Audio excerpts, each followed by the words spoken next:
décision sur le bon match de la première reprise qui est remportée par les autres qui expliquent volontairement. Récemment, même si j'essaie d'avoir du recul, et peut-être des bons objectifs, parce que voilà, c'est ce que je sais. Et en plus de la fédération, et je remercie la fédération, surtout le staff, qui s'est battu, en fait, ils n'ont pas lâché le morceau, et ça fait plaisir pour nous. Ils vont porter plainte devant ils ont des réclamations. On sait très bien que le CIO, la commission va refuser parce qu'elle ne peut pas mettre en porte-à-faux leur arbitrage, leur officiel. J'espère que le CAS prendra sa responsabilité. On a encore un jour et demi parce que le combat c'est pas demain, c'est après-demain. Peut-être que demain, j'y crois pas. Mais je vais espérer pour moi autre chose. On avait gros sur le cœur pour les boxeurs français. Ce serait qu'on va repartir avec aucune médaille. Non, on est en 2021. On a aujourd'hui la technologie qui peut apporter des solutions très simples. J'arrive même pas à les faire. J'en laisse les méthodes traditionnelles. Allez, bien, je l'explique.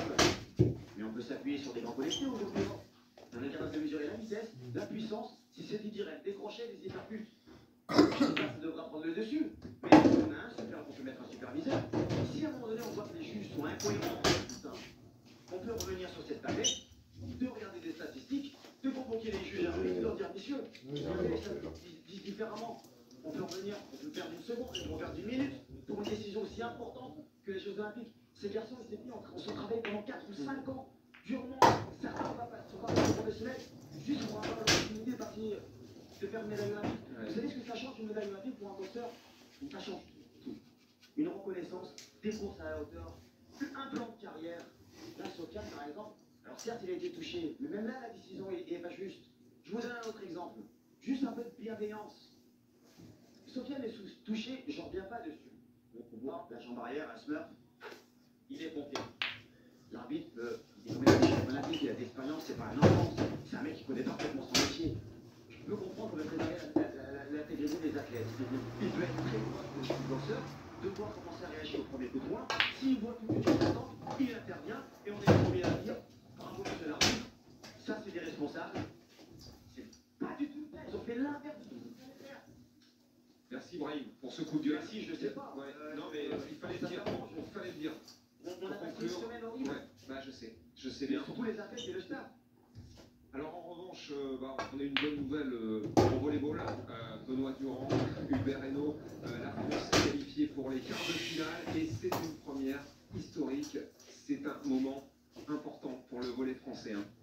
Bon, Laurent, déjà seulement les 5e Jeux Olympiques pour l'équipe de France de volley. C'est déjà une performance de venir ici à Tokyo. Et ensuite, effectivement, ce sont les premiers quarts de finale. Les puristes vous diront qu'en 1988, l'équipe de France avait terminé 8e, mais à l'époque, c'était seulement les 2 premiers champions qui allaient directement en finale. Donc ce sont simplement des matchs de classement qu'on avait joué pour terminer 8e. Là, ce sera vraiment le premier match couperé dans l'histoire, tout simplement, du volleyball français. Ce sera face à la Pologne, mais surtout, ce qu'on a apprécié aujourd'hui, c'est la manière. Certes, les Français ont perdu face au Brésil 3-7-2, mais alors avec une manière très très étonnante. Ouais, c'est presque miraculeux, cette qualification. Hein, si on se réfère d'où ils sont partis, oui, oui c'est sûr. Après, quand on voit le match qu'ils ont livré contre les Russes, même le match des Argentins, ils doivent faire 3-2, mais à la fin, c'était un match extraordinaire en termes de qualité de jeu. Donc c'est pourquoi le match d'aujourd'hui, ça donne une saveur encore plus incroyable, parce que tu fais un set le plus long des JO, 37, tout le monde était stressé, que ce soit les spectateurs, les téléspectateurs, c'était incroyable. En plus, tu le gagnes, donc ça fait vraiment plaisir. Et puis à la fin, il y a cette qualif. Alors oui, ça peut viser la besoin. On ne gagne pas, mais à la fin, je crois qu'on est vraiment content de se qualifier. Vous l'attendiez depuis tellement longtemps. Tout le dur du volley français.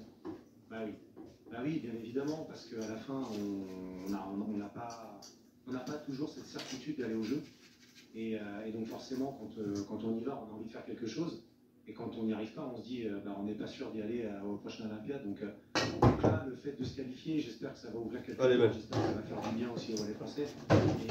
Et j'espère surtout qu'on va emmené par El Gapet, bien sûr, meilleur joueur. Effectivement, qu'on a retrouvé vraiment à son meilleur niveau. Aujourd'hui, 29 points, c'est son record évidemment aux Jeux Olympiques. Ce qui est bien vraiment, Laurent, surtout, c'est que c'est la confirmation de cette génération, qui est la génération qui a apporté les premiers titres au volley français. Il faut s'en rappeler. L'Euro 2015, c'était le premier titre tout simplement de l'histoire du volley français.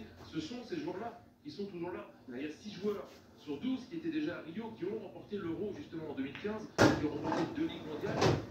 Il y avait eu le trou d'air au Rio, on se souvient encore de l'image des gâteaux par terre au sol face aux Brésiliens. Justement, cette fois, ce match face aux Brésiliens de qualification, vraiment ce quart de finale face à la Pologne. Donc justement, ce sera mardi et la Pologne, c'est l'ennemi juré.